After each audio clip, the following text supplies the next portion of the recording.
I have this recording now. Okay. Just waiting for the green light. Did you get the mics fixed? Perfect. Oh, okay. Great. Thank you. All good. All right, I have 6:31. Please join me in the Pledge of Allegiance.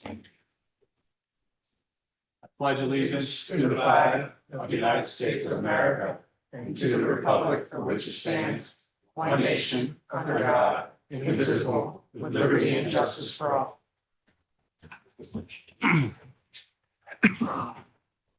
Prior to this meeting, we had an executive session where we talked about real estate and personnel matters. Also, there is a recording device at the dais for the purpose of taking minutes. We're also streaming on YouTube, and that will be recorded as well. On to the approval of minutes. We're going to do that. Oh, No. forgive me, you're right. Point of order, we're going to try to rearrange the schedule a little bit and move the first item under education now. So Supervisor May. So as we have every year, we have a student ambassador program where a junior at Garnet Valley is, who's a resident of Bethel, can apply to be a junior supervisor. And we had an excellent slate of candidates this year. And a panel of interviewers selected Nithya Kuladi. She's involved in several extracurricular activities in the community and has proven herself to be a developing leader. She works with underprivileged kids and she's passionate about making a difference.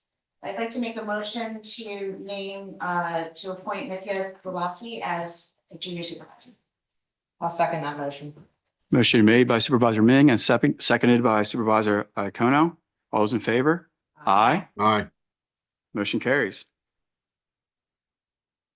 One up.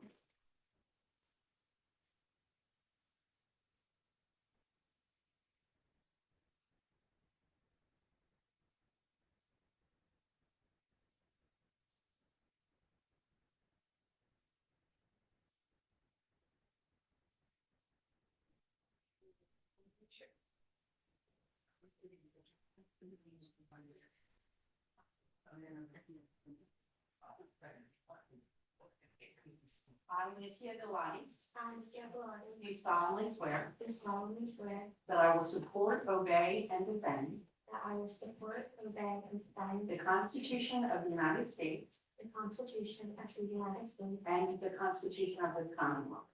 and the Constitution of this Commonwealth. I will discharge my duties I will discharge my duties as Bethel Township Junior Supervisor as Bethel Township Junior Supervisor with fidelity. with fidelity. Congratulations.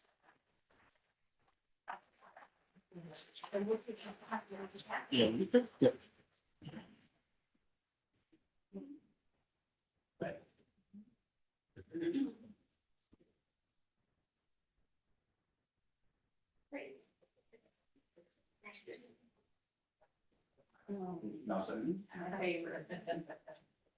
Oh, I mean, you say.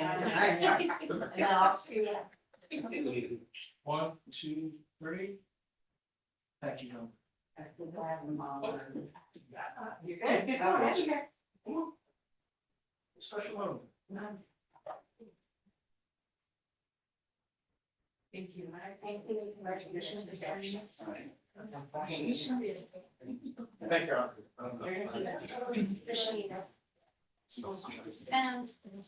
Have a good night. Thank you. Congratulations. Cheers. You can't get it. Well, that was it. Yeah.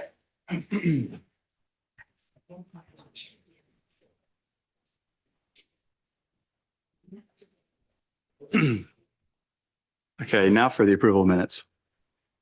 Thank you, Mr. Chairman. I'd like to make a motion to approve the minutes from the special meeting Piles Walk that we had on January 27th, 2026. And I will second. Motion made by Supervisor Darren Hessian and seconded by myself. Any discussion? All those in favor? Aye. Motion carries. I'd like to make a motion to approve the minutes from the regular meeting on February 10th, 2026. I will second. Motion made by Supervisor Darren Hessian and seconded. Any discussion on this? All those in favor? Aye. Motion carries. On the treasury report, Mr. Bars? Thank you, Mr. Chairman. We have an opportunity to take a look at my report, just, there are a couple, different things that were included, within the report. Peter, your mic's not on. Thank you. I'm good now. Now you're good. Thank you. Everything's good, though. Good. Thank you, Mr. Davy. Couple items to note within the report. Our cash balance as of the 28th of February, 2026, we're at $307,000, a little over $307,000 above where we were a year ago.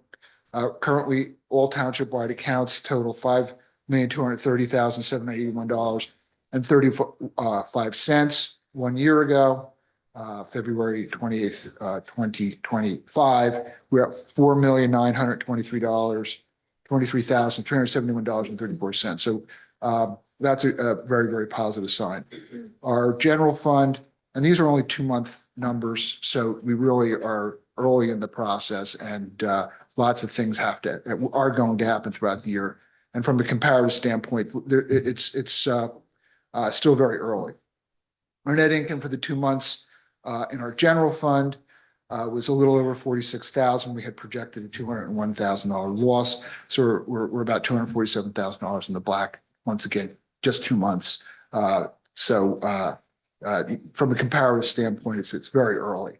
Our real estate taxes are under budget by almost $17,000. I think that's a timing issue. First 2 months, we're not going to get anything. So there's really no concern there, but it's something to keep our eye on. Something good, I think to note, our real estate transfer taxes is almost $38,000 over budget. So we collected $43,000 in January, $28,000 this month. And we remain still $38,000 over where we anticipated. So that's one of those budget items that it's hard to track. You know, it's more of a historical. So that's really, really good. An indication of the market values of the properties here continuing to hold. And under miscellaneous property sales, there's a $28,000 increase over what we had budgeted, and that's from the sale of the loader. And the purchase of that, you guys are going to cover in a little bit.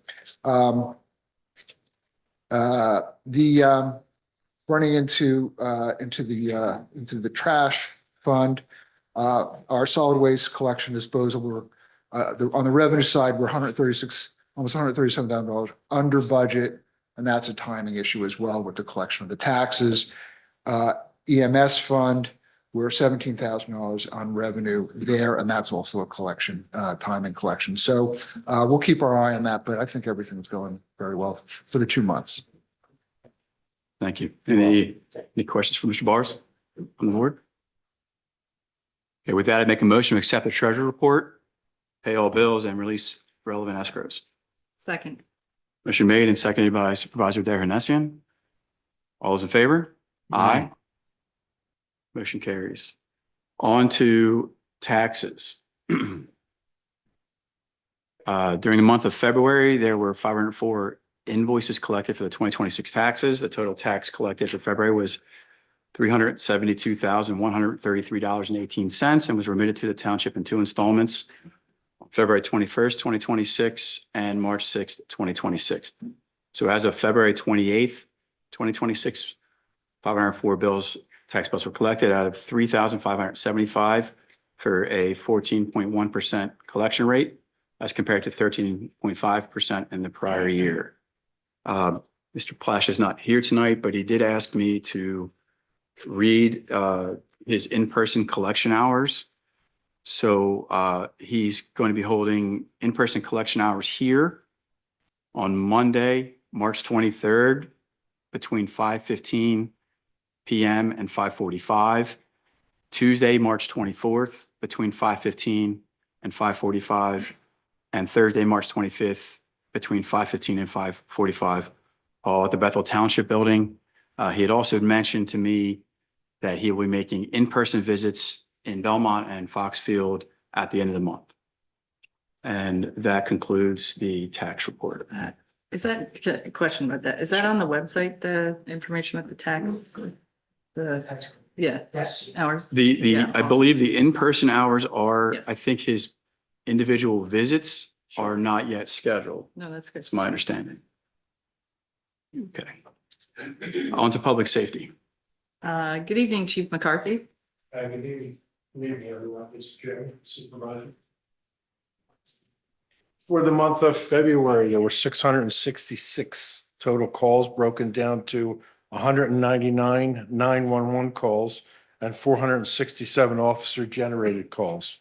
They have broken down a little further. Medical emergencies were 51, assists to other police departments, 6, 12 alarms, 36 traffic stops, resulting in 31 citations. There were 7 domestics, 11 crashes, 5 thefts, 2 fraud investigations, 8 other criminal investigations, 394 building and development checks, 3 vacation homes that were checked, 5 suspicious vehicles and persons, and 97 miscellaneous type calls. Again, you know, one of the fraud investigations we had resulted in the loss of from one of our residents of about $19,000 that he made through credit card, I'm sorry, through gift cards. He was instructed to go purchase gift cards and then give the individual on the phone the numbers of the gift cards and the pass numbers on the back. No legitimate business or governmental agency will take gift cards or money cards to pay your invoice or whatever is due to them. So as soon as you hear gift card, hang up the phone. I cannot make it any clearer. Just hang up.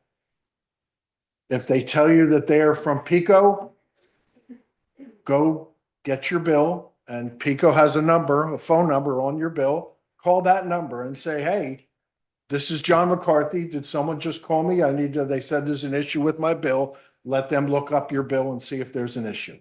If it's from AT&T, there's a number on your AT&T bill. There's a number on your Verizon bill. There's a number on your cable bill. There's a number on your water bill. There's a number on probably every credit card that you own. On that statement, there is a legitimate phone number. These people can spoof numbers so that it will say Verizon coming from this number.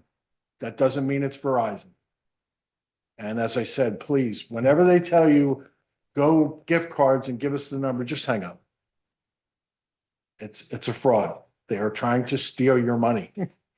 I don't know how to make it any clearer than that. And you know, I mean, this is heartbreaking. This is an elderly resident in the township, and he went and purchased $19,000, and the individual on the phone even gave him instructions. You need to look confident when you're going in there. They're going to ask you what you're buying all these gift cards for. Tell them that your son just bought a house and you're going to give him the gift cards.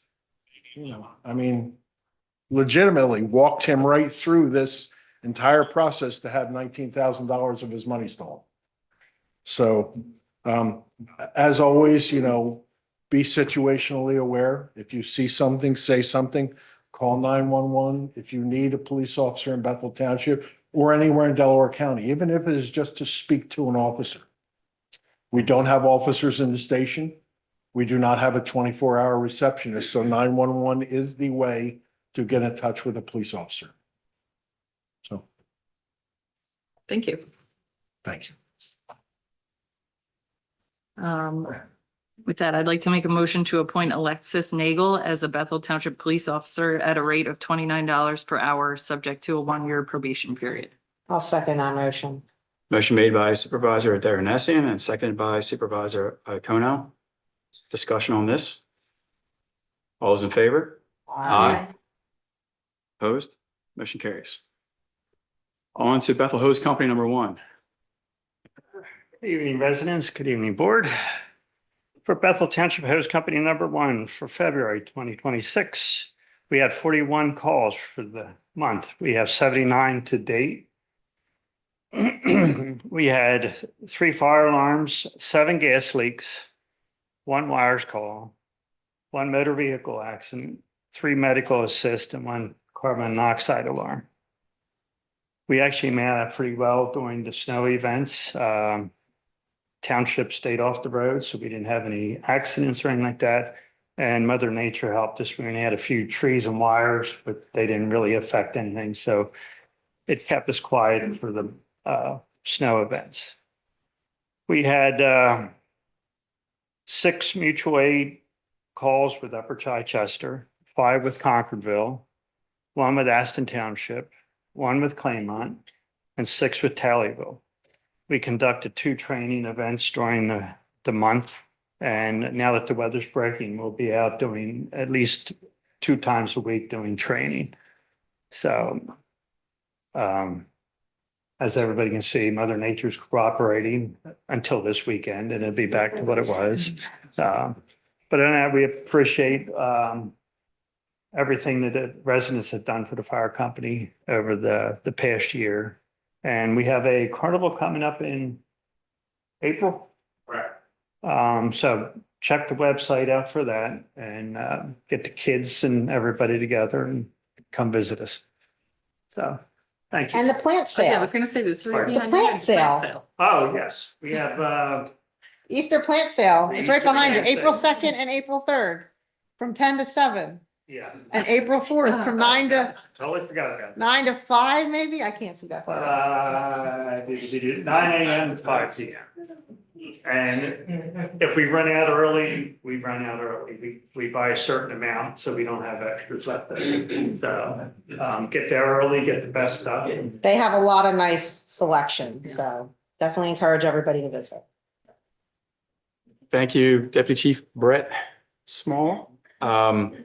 Next on the agenda, we have a letter in the packet from the chairman of the board of directors for Bethel Hose Company #1, asking for a payment for truck 66. This is the 2013 Pierce Quint. So this comes out of the fire fund. And I'd like to make a motion to approve the release of $11,583 from the fire tax fund for the 2026 FEMA loan payment on truck 66. Second. Motion made and seconded by Supervisor Derganessian. Any discussion from the board on this? From the public? All those in favor? Aye. Opposed? Motion carries. On to EMS. The EMS report, there were 41 calls for service this month or in February. 24 were ALS calls and 17 were BLS calls. And I'll go right into the emergency management report. No events of major injury have been reported in February. The MIPC underground gasoline leak remediation continues. And there is a website for that information update, www.chelseatankupdates.com. On February 22nd, 2026, Winter Storm Hernando caused down trees, power outages, and blocked streets, but everything was restored by the 23rd. Our emergency management coordinator attended the MIPC town hall meeting with residents and attended the Delco semi-quincentennial planning meeting. He is working on updating the emergency management plan and obtain emergency contact information from the township for the notification and resource manual. And he coordinated setting up recurring monthly meetings with MIPC, which will be held in the township the 3rd Friday of every month from 12 to 8 p.m.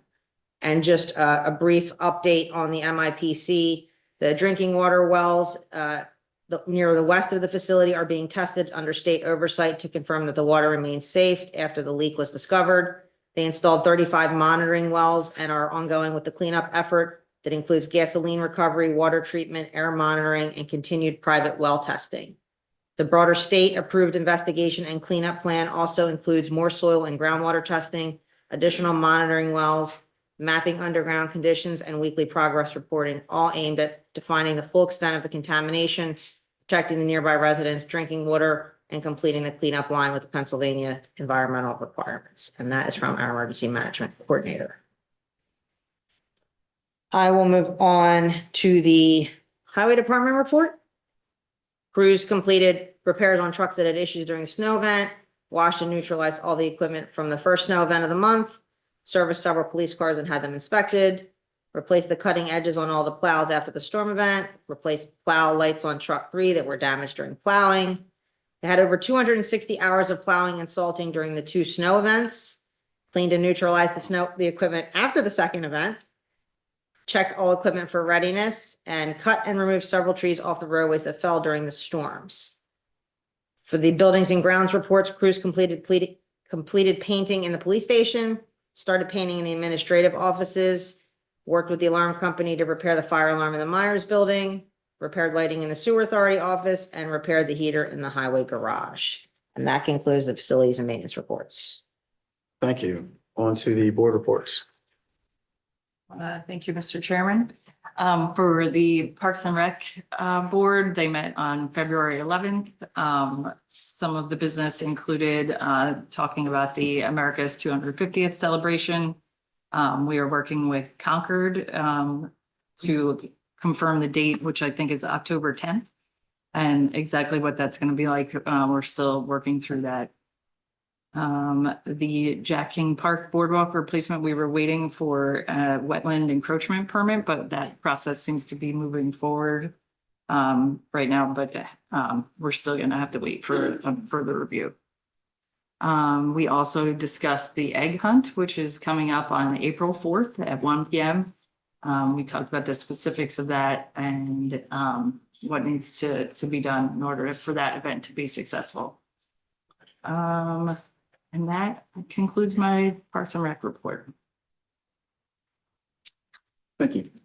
So then also, we're not going to swear them in, but as Eileen spoke to earlier, when there's an application for the junior supervisor, there was also part of the ambassador program, that there are positions that help out with Parks and Rec. They are also ambassadors that are juniors. There were candidates who applied, there was an interview process, and Shruti Sridhar and Elsie Gupta were selected, and they will be joining Parks and Rec for the rest of the events. Do we need a motion on that? I don't know. I don't see a downside to making a motion on it. Okay. I'd like Suspended. Okay, I'd like to make a motion to appoint Parks and Rec ambassadors Shruti Sridhar and Elsie Gupta. I'll second that.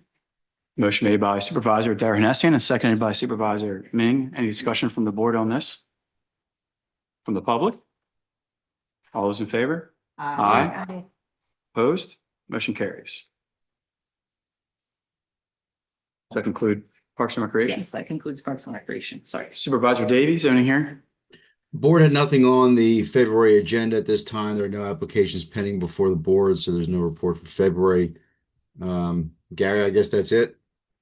That's it. Slow. We're slow. Vacation time. Thanks. Thank you. On to the Planning Commission, Supervisor Icona. Planning Commission is not slow. So we have 1420 Conchester Daycare. They're waiting for the applicant to provide responses to the township engineer's plan review and recommendation letter of October, so there were no discussions. 1257 Zebley Road, they're waiting for the applicant to return with updated plans and response to the township engineer's review letter of November. A plan extension request was granted to June 15th of 2026. 1534 Namens Creek Road, a 3-lot subdivision. The applicant responded to the township engineer's review letter of March 4th and agreed to comply with several remaining items before submitting the updated plan to the Board of Supervisors. The Planning Commission recommended plan approval to the Board of Supervisors with that agreement, and a plan extension request was granted to June 15th, 2026. Anything else, Lou? No, that's it. Thank you. That concludes the Planning Commission report. Thank you. Supervisor Davey, on to the Sewer Authority. Dedication work in Foxfield has been completed for Phase 6. Dedication documents are being prepared. In Creekside Run, the developer is moving forward with dedication of the sanitary sewer improvements and rights-of-way. In Belmont Phase 3, the developer and security agreements have been signed. Security has been posted and all other pre-construction information and instructions have been communicated to the developer. It must be met before construction may commence. Developer's representative has made a presentation concerning their intent to begin work on the project, and the Sewer Authority solicitor advised the developer and his counsel that all pre-construction requirements must be followed before any construction begins. Authority received a grant to install new or replace 4 generators at Green Glen, Northbrook, Scotts Glen, and at Lumen Circle. Purchase was approved, and they're working on installation plans and specifications. And in Belmont Phase 3, the developer has notified the authority of their intent to begin work on the project. All pre-construction requirements may be communicated and must be met before any such direction may be given. And that concludes the Sewer Authority report. Thank you. On to Education, Supervisor Ming. So I have some updates from the Garnet Valley School Board. The school board recently appointed Daniel Foltz to fill the remainder of Scott Mayer's term. And statewide discussions continue around unfunded mandates and shifting education requirements. One major change is Act 2, which now requires cursive instruction starting April 12th. There's also ongoing debate over Senate Bill 1014, which is a proposed bell-to-bell cell phone ban. Our district leadership does not support a full statewide ban. But they continue to promote strong classroom limits paired with digital citizenship education, which the Pennsylvania School Boards Association is studying as a potential model. So the state is recognizing that our school district is doing a really good job with the cell phone citizenship. So on the facility side, construction at Pennington campus is progressing with storefront and bricks facade work nearing completion. And the district approved $2.67 million in construction bills and a boiler replacement at GVES. Then students across all schools continue to shine with achievements in the arts, Science Olympiad, Model UN, and national competitions. And several schools raised significant funds for various community causes.